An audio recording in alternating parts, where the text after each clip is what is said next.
obviously we've got a lot of iconic imagery that happens with the battles on the Death Star. You've the whole trench piece of it all. And there are some classic films that he drew inspiration from for these battles. There's a 1955 film called The Dam Busters, which features a ton of anti-aircraft fire. And if you look at that and you do a side-by-side comparison, someone's done a YouTube video of it. It's pretty cool. You're like, oh, wow. And then also there's a 1964 film called 633 Squadron, which was based on a 1956 book.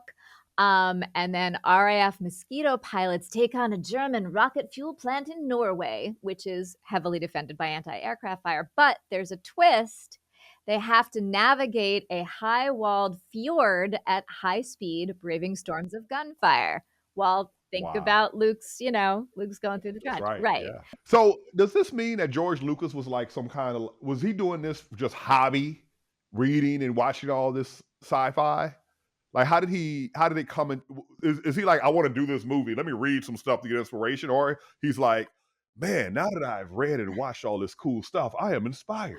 I do not know what came first, the history buff or the Star Wars idea, but I can tell you that, he's been on record as talking about being influenced by it. I mean, keep in mind that like before Star Wars, there was American Graffiti. So two very, very different kinds of movies.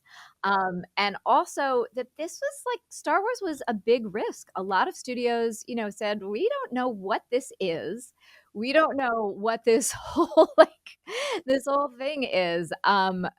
What is this movie you want to do with like people in helmets and a Darth Vader and like so that's kind of a big deal.